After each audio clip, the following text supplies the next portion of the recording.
I hope this book meets readers of all ages, like wherever they are in their own journeys. Meaning, I hope that it gives them whatever it is they don't know they need, whatever that looks like for them, whatever that feels like for them. But above all, with Nigel and the Moon, I want to offer Nigel safe space to so many that need it. Because if we can't find safety in our homes, if we can't find safety in school, even if it's the few seconds we have between our homes and the bus stop every morning and every evening, I hope that it allows or encourages readers to have their own safe spaces, their own diaries in a sense, to keep their dreams safe.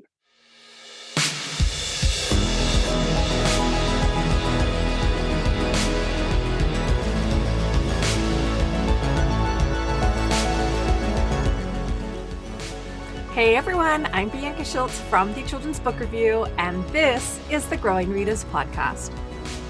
Jumpstart's Read for the Record Day is coming up on October 27, 2022, and over 2 million readers and thousands of classrooms, libraries, and communities will come together to celebrate early literacy.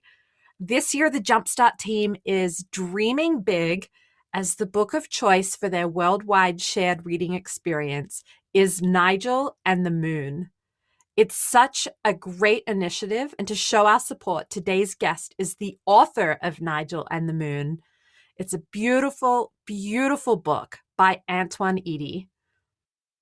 So a little bit about Jumpstart. Jumpstart's Read for the Record is the world's largest shared reading experience celebrating children's early language and social emotional development. Each year, Read for the Record brings together millions of adults and children as they read the same book on the same day, building an intergenerational community through reading. Over 24 million people have participated in Read for the Record to date, and hundreds of thousands of books have been distributed to children in underserved communities across the United States over the past 17 years. So a little bit about Antwan. Antwan Eady is an author and a dreamer. Originally from Garnett, South Carolina, he spent many nights whispering his dreams. Now, he proudly shares them with the world. A graduate of Clemson University, Antwan now lives in Savannah, Georgia. But before we dive into our chat, which actually had my eyes watering up, here's the synopsis for Nigel and the Moon.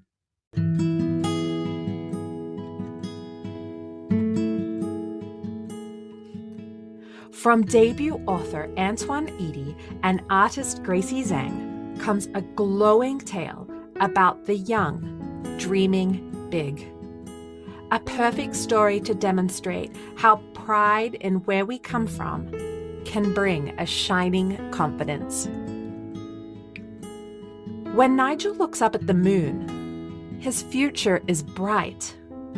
He imagines himself as an astronaut, a dancer, and a superhero too. Among the stars, he twirls. With pride, his chest swells, and his eyes, they glow. Nigel is the most brilliant body in the sky. But it's career week at school, and Nigel can't find the courage to share his dreams. It's easy to whisper them to the moon, but not to his classmates, especially when he already feels out of place.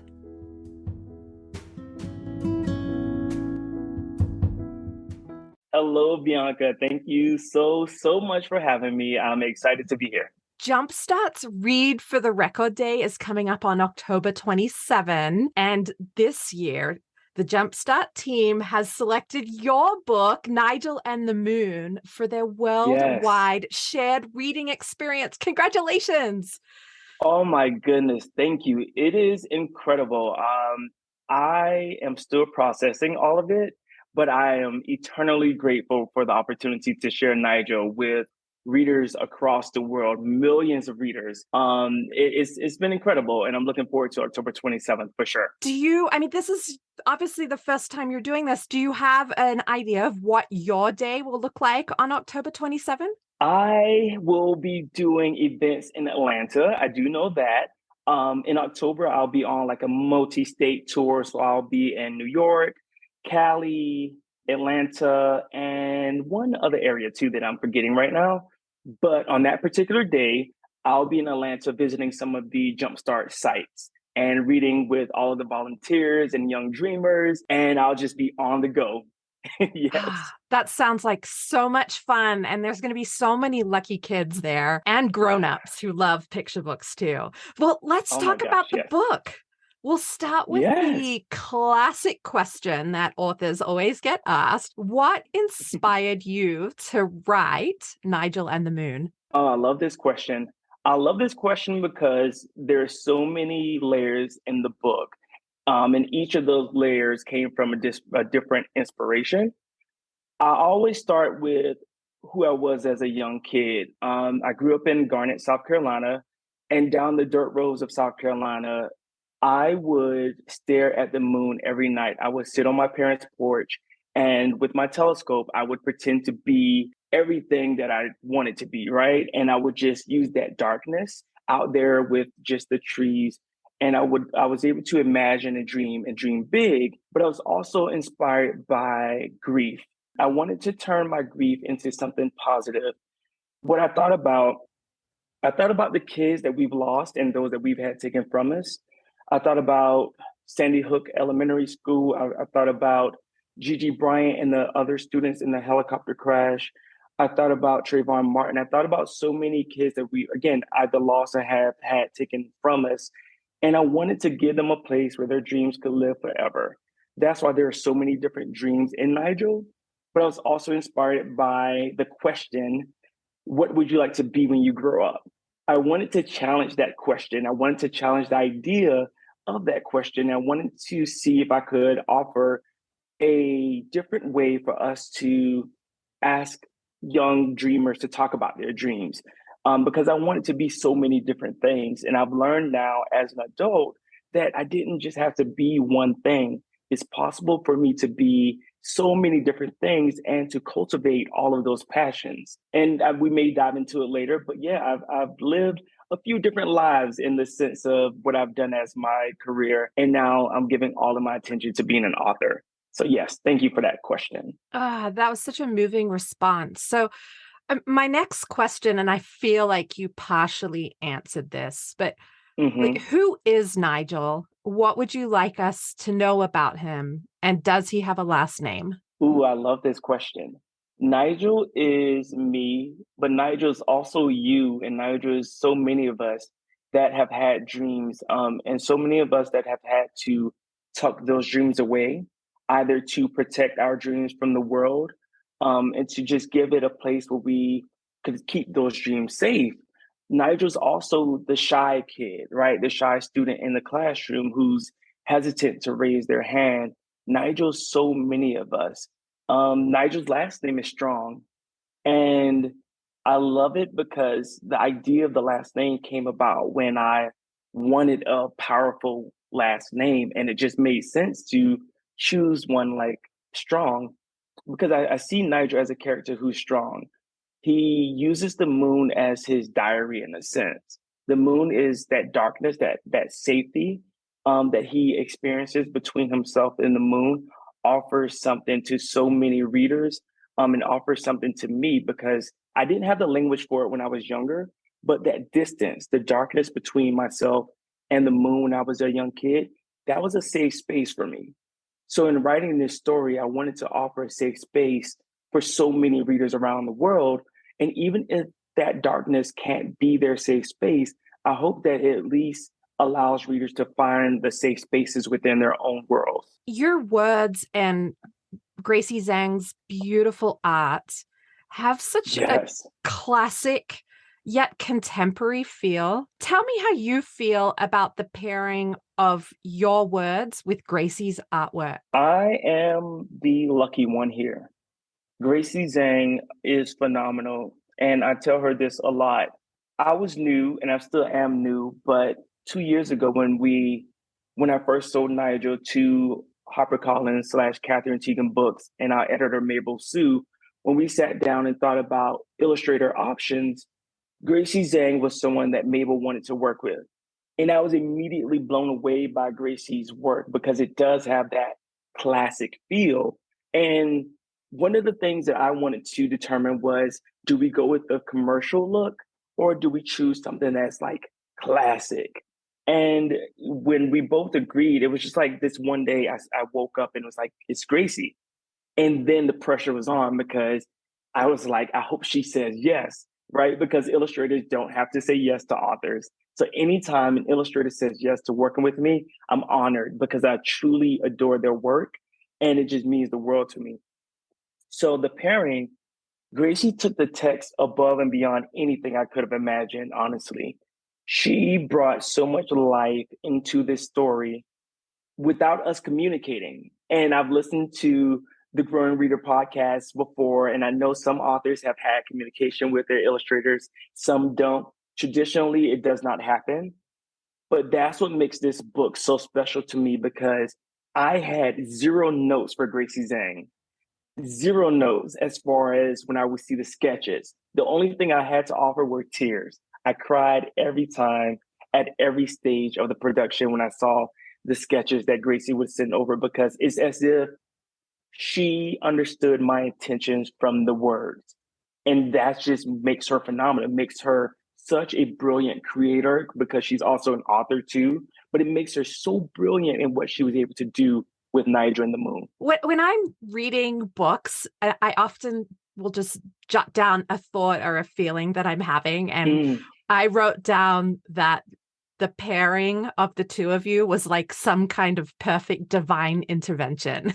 Wow. I received that. I received that because I feel it. I feel it. And I'm a few books in now and they're all at different stages of production, but I honestly feel like I could not have had a better debut experience, especially with being able to collaborate with Gracey Zhang.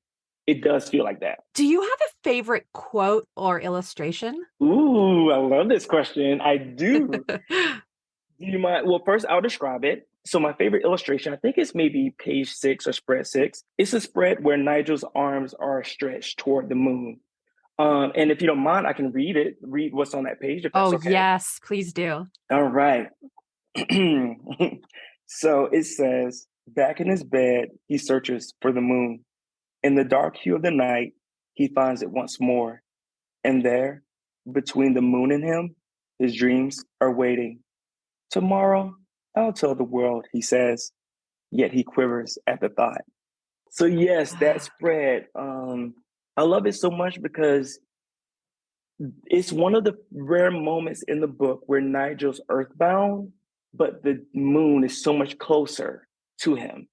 And with his arms stretched out toward the moon, he's like hanging out of his window and it's almost as if he can touch it.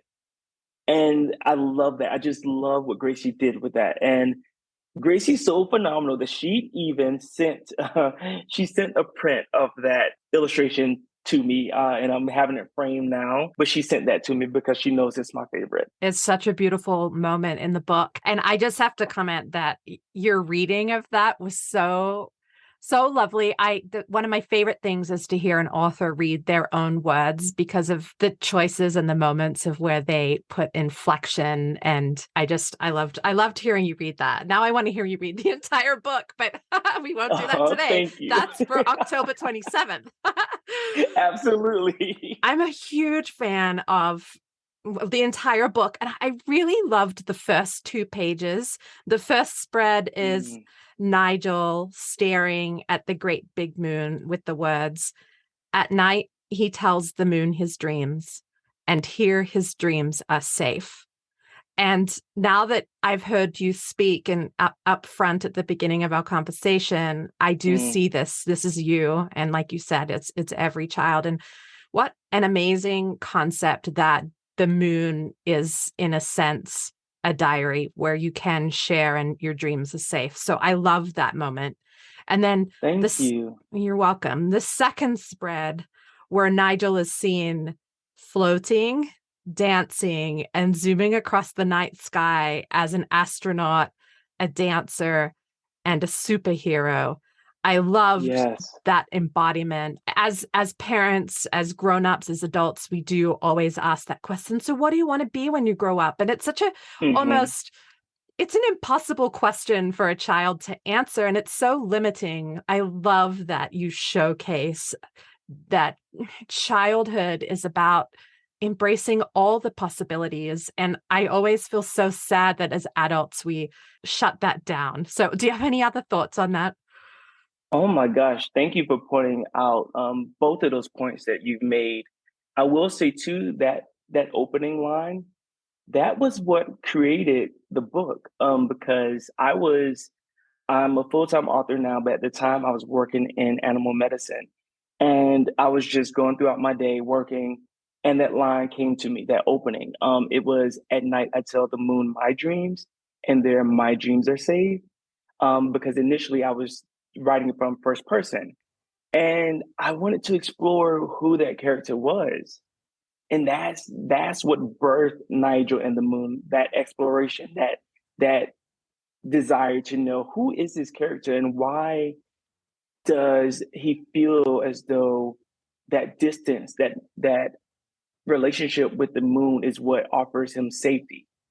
So thank you for pointing that out. I truly love that opening line, and that, yeah, it birthed everything that came to be now.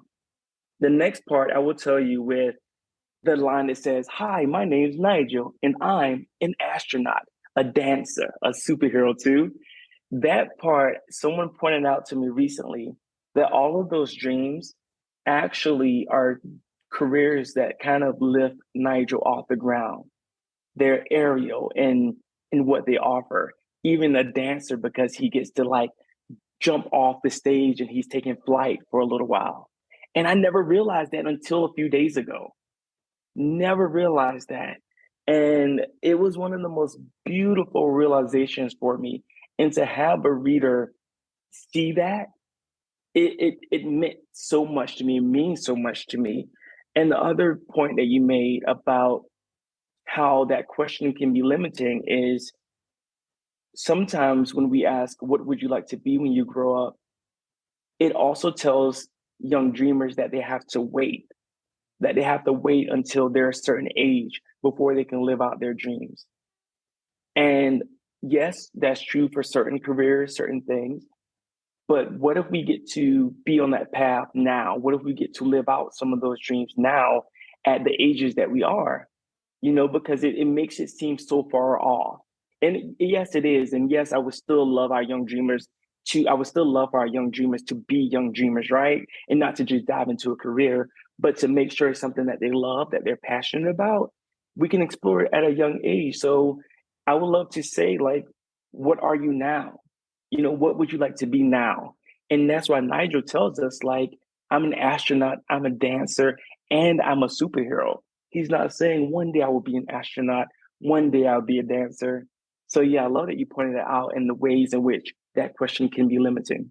I have a friend, her name is Jen, and every year on the first day of school, a lot of parents do a back to school photograph, first day of second grade, first day Yes. of third grade. What she does every year is her kids will pose in the picture and they hold up a sign and it says, what they imagine they'll be when they grow up. And it's been Mm, so fun to watch because every year it changes for her kids. And I can't yes. recall what they are, but I've always loved that because what a special treat to maybe look back as, maybe you're a graduating senior and you're deciding if you want to go to college or not, if that's a possibility that's Hmm. available to you, or maybe you've graduated college, or maybe you're just ready to take on a job, and to be able to go back and look at your childhood and be inspired by all the things that you imagined that you could be. I love that. And your book, Oh in a my sense, gosh. does that. Thank you so much. But same, I love it too. And I would tell you, so a lot of young dreamers have sent me, I receive letters and I receive just from their parents when I personalize copies of Niger and the Moon. And I would say, oh, to this young firefighter or whatever their dreams are, I usually address them as that dream. And it's been so cool to see those back to school photos and see that the dreams have changed from what they were a few months ago. So Yes. I like one of my friends who's an author as well. Her name is Ebony Mudd, and her young dreamer, he's wanted to be so many different things. And most recently, I saw that now he wants to be a meteorologist. And I kind of smiled when I saw it in his back to school photo. I was like, I love that, because just a Yes. few weeks ago, it was something else. So I love it. I wish I Exactly. had that growing up. I don't think it was a thing. Maybe it was. Like, we always did back to school photos, but I didn't get a chance to like hold up my sign and say what I want it to be. But I'm kind of glad too, because I'm not a person that enjoys taking photos. So even in some of those back to school photos, I have a grumpy look on my face. So, so I love it. yeah. Well, another part of your story that really tugged at my heartstrings was your beautiful message on postal workers being the couriers of love letters and birthday Uh, cards. And I thought that was just really lovely. Thank you for noticing that, for asking that question too, because the idea of, I don't know if it's a spoiler for some people, but I would say I'll try to keep it spoiler free. But yes, there is a postal worker. I did that when I mentioned earlier about this was also a space for me to turn grief into something loving and kind, and to turn it into something positive. My parents are no longer here. They're deceased as of 6 years ago. And one of my ways of honoring my late parents was by giving Nigel's parents the same jobs that my parents once had. So in the story, Nigel's mom has the same job that my mom once had. And Nigel's dad has the same job that my dad once had.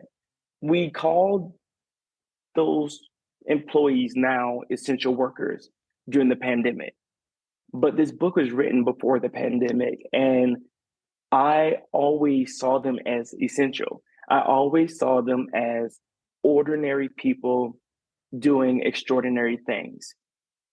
And I wanted to highlight why and how those jobs are important and why they should be in the same conversations when we talk about careers, as far as being doctors, engineers, lawyers, and architects, right? I wanted to make sure that they were on the same playing field. And this may be a spoiler too. So if someone has not read Niger in the Moon, I would say pause this or skip over the next, let's say, 15 seconds. So in the back of the book, what a lot of people don't realize is when the surprise shows up towards the end, they're the only parents of the students that are in that room. Nigel's parents are the only ones. The other careers that show up aren't the parents of the students. And some people miss that a little bit. They don't see, or I mean, it's kind of subtle, but that was intentional. And it's intentional because I wanted to highlight how the teacher makes an effort to highlight essential workers as well. And also, I wanted to highlight how the teacher made an effort because she notices how Nigel's a little more hesitant than the other students. But I also, earlier in the book, there's a scene where Nigel flips through a book in the library and he doesn't see a dancer like him. That's a dancer as far as seeing a Black dancer. It's about representation as far as seeing a male dancer. And I wanted to talk about representation in the way that sometimes we have to go above and beyond to make representation for the students that deserve to see themselves in spaces that they don't often see themselves in, be it film, television, be it books, or within their communities. That sometimes it takes an actual effort to make that happen. So that was a little tangent, but It was a fantastic tangent.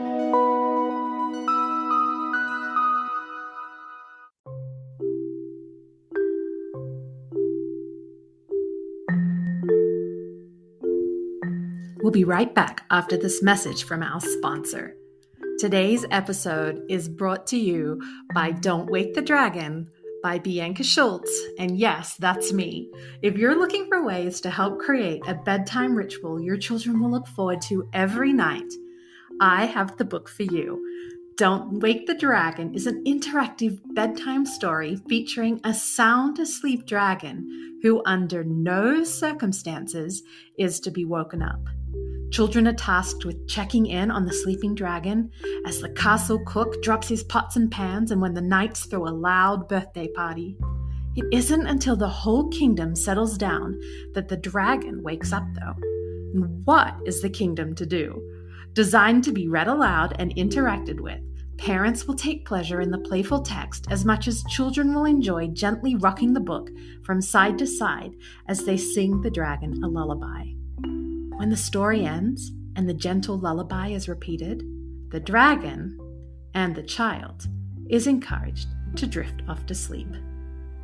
Don't Wake the Dragon is available where all good books are sold.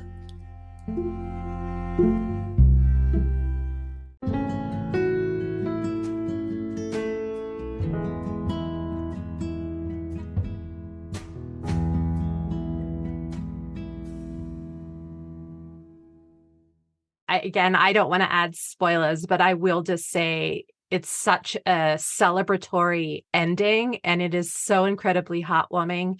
And I do just want to acknowledge the loss of your parents because I saw that you dedicated this book to them, if I remember correctly. Yes. Yeah. So what a beautiful love letter to them.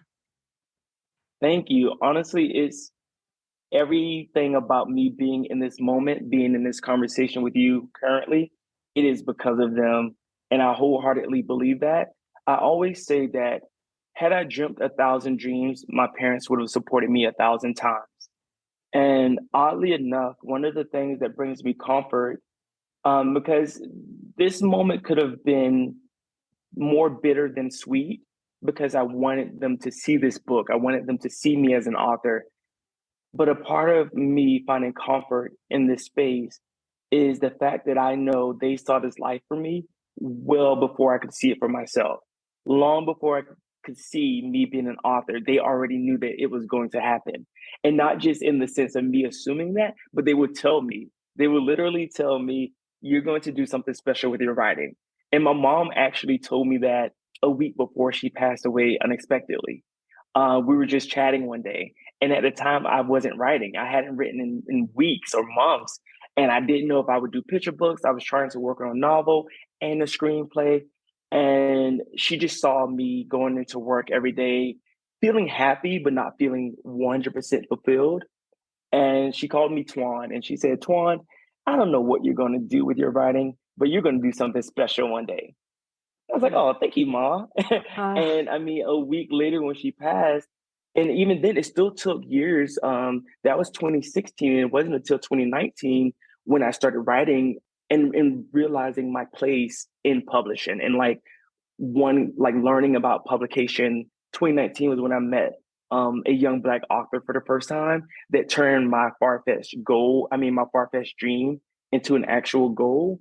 So all of that was like just kind of planting the seeds for me to be in this moment. So yeah, it's all dedicated to them.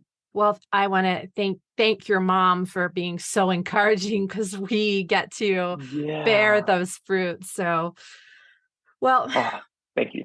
While Nigel and the Moon is your debut picture book, we're about to see a lot more from you. You have Micah's Rise coming in 2023, The Last Stand coming in 2024, and The Gathering Table coming in 2025. So I know that the writing process looks different from one author to the next.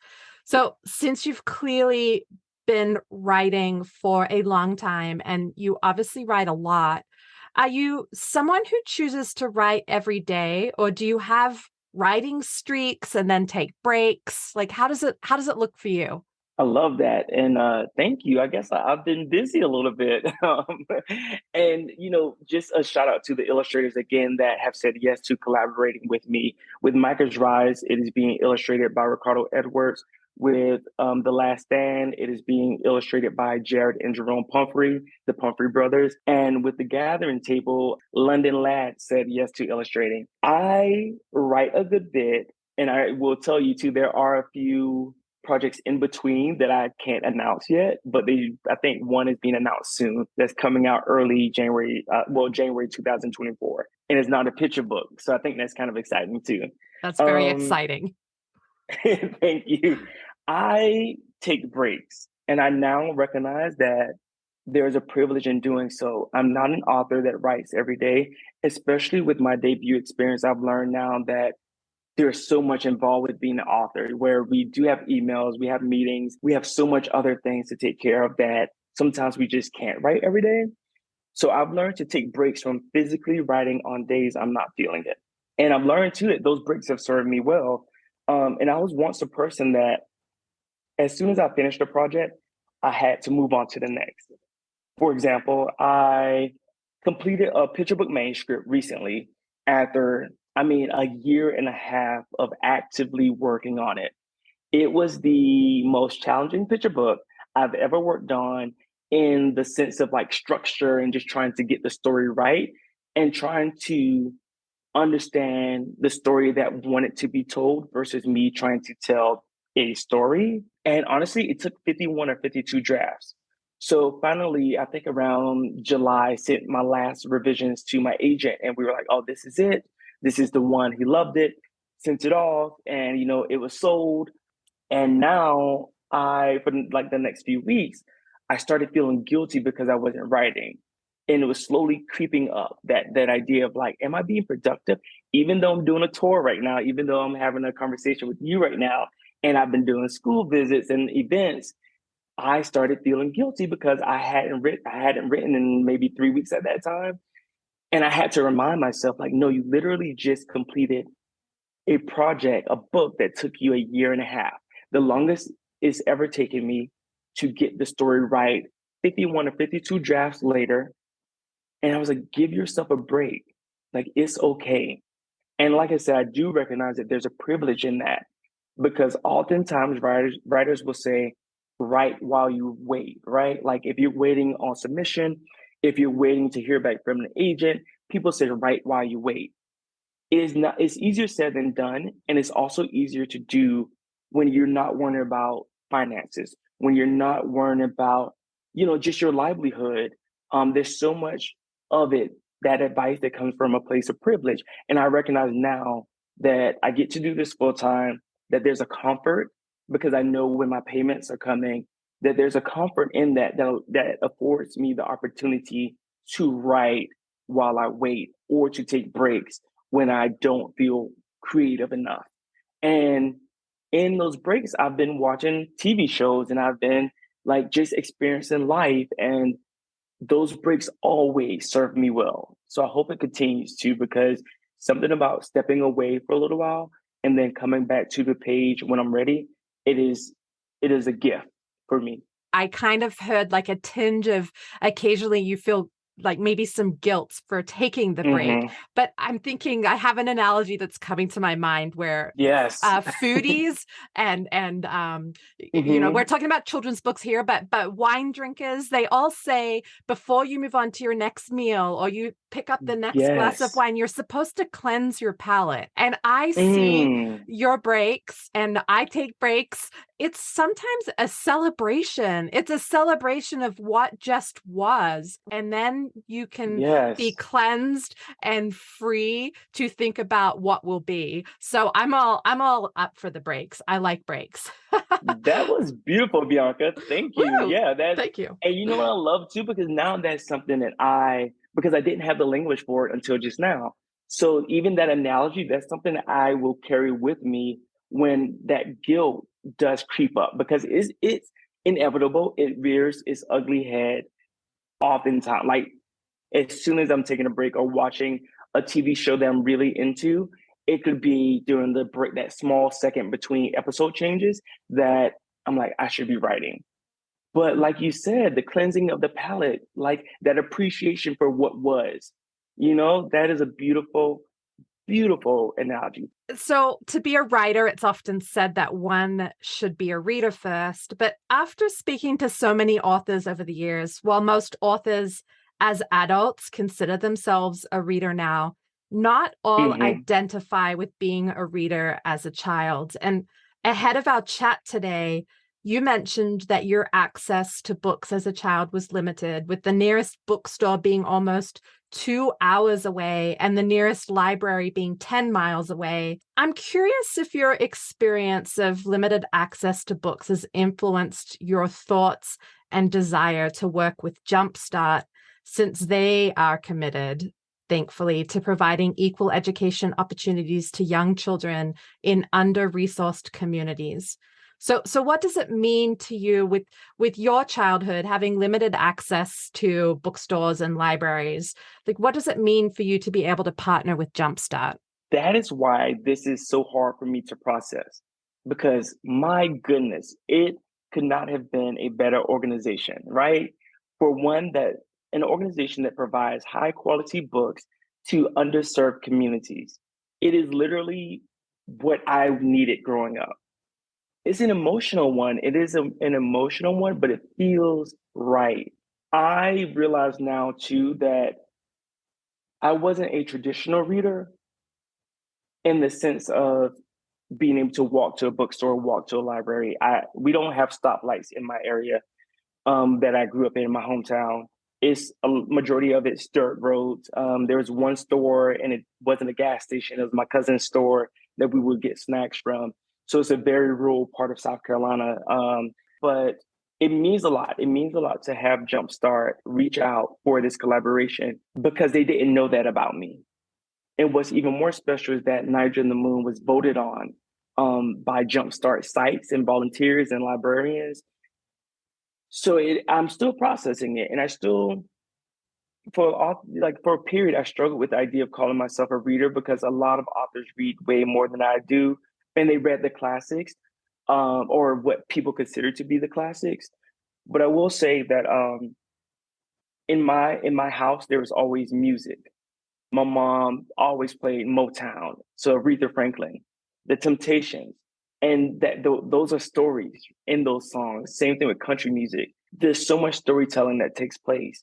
I grew up in a Baptist church, and when people would get up there and they would testify on Sundays, they were telling stories. Those testimonies were stories. My parents, my mom especially, was a storyteller. Having a Gullah Geechee background, a lot of the traditions, a lot of the storytellings were all oral. So while I wasn't reading the written word, it was all oral. And I grew up with my aunts and uncles and everyone around us telling stories. So in a sense, I was a listener and I was reading in a different way. And I will also, if I may, talk about a few pivotal moments in my life that, again, small moments that kind of planted the seed that gave me appreciation for reading. On my 16th birthday, my brother gave me a copy of Life of Pi. And I didn't read it during that year. I think maybe it was a year or two later when I finally sat down to read it. But it felt like an investment in me. And when I was younger, my mom was a housekeeper on Hilton Head Island. So she would clean the resorts. And when they would find books, they just happened to be picture books. When I was like in elementary school, when those books went unclaimed, my mom would bring those books home to me. And I would read those picture books. And I mean, maybe I was in like second or third grade, I believe, when my mom was doing housekeeping. And another moment was one of my high school teachers, he was reading a book one day, and I inquired about the book. I was like, hey, what is this book? And a few days later, he gave me a copy of that book. He brought it to school for me. And I had two cousins who read a lot, and they would sit on their porch and read. And I was a little bit embarrassed because I wanted to read with them, which I would sometimes. And they're girls. And the way that I saw that, the way that I was interpreting that was as if, oh, boys had to play basketball and the girls had to read. So I would read with them, and then I would run and play basketball, or I would jump on my ATV and like go mudding with my male cousins, because I was embarrassed if I sat on the porch with them all day to read. So I realize now that life was sort of planting the seed for me, not as much as I would have wanted, but enough for me to have an appreciation for reading today. Yes. So that's a very long-winded way of saying I found my way eventually, but I still feel sometimes behind in my reading because I just didn't have the access that a lot of other people had. I want to reframe your word of long-winded to mesmerizing, because I'm sure listeners are feeling the same way as I am. I loved hearing you talk about how storytelling has impacted you and sort of made you who you are right now. If listeners were to take away one important point from our chat today, what would you want that to be? Ooh, that is always a good question. For me, the impact is simple, I think. I hope this book meets readers of all ages, like wherever they are in their own journeys. Meaning, I hope that it gives them whatever it is they don't know they need, whatever that looks like for them, whatever that feels like for them. But above all, with Nigel and the Moon, I want to offer Nigel safe space to so many that need it.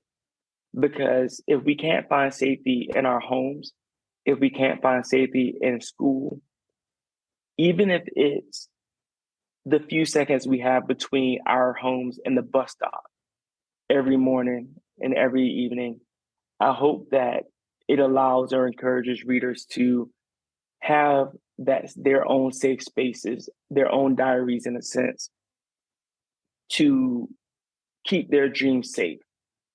Because our world sometimes does so much to challenge us sometimes. Sometimes it feels like that we're in a battle. And if we can keep hold of our dreams, I think that is one of the best things that will give us hope, but also like allow us to move on. And I hope that that's what readers take away from this, just to know that their dreams are valid and that they deserve to be protected. So yeah, that would be that's what I would hope readers would take away from this book. Incredible.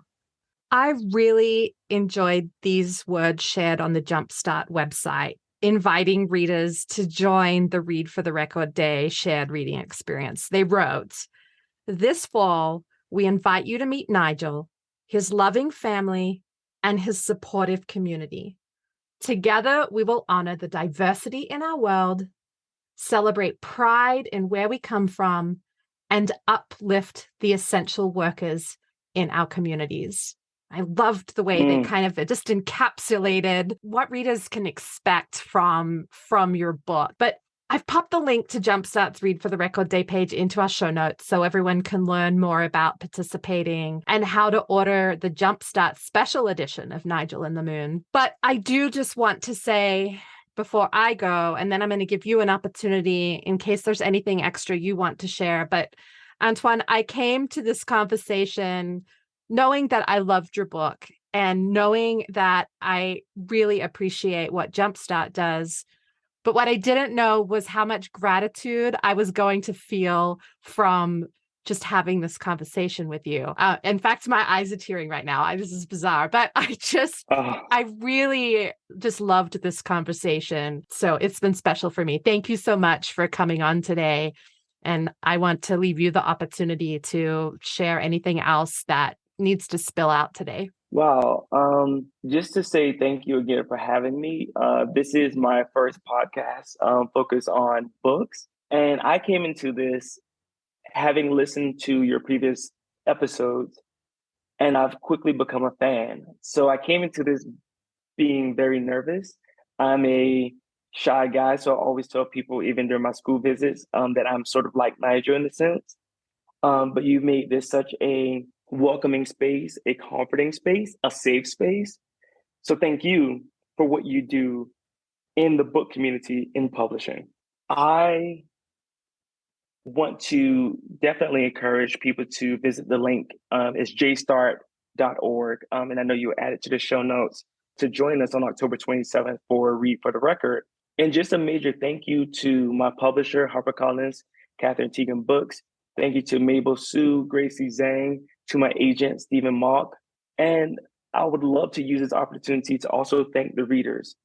Every day I receive pictures of people with Nigel and the Moon from around the world. And it has made this journey so overwhelming in the best way.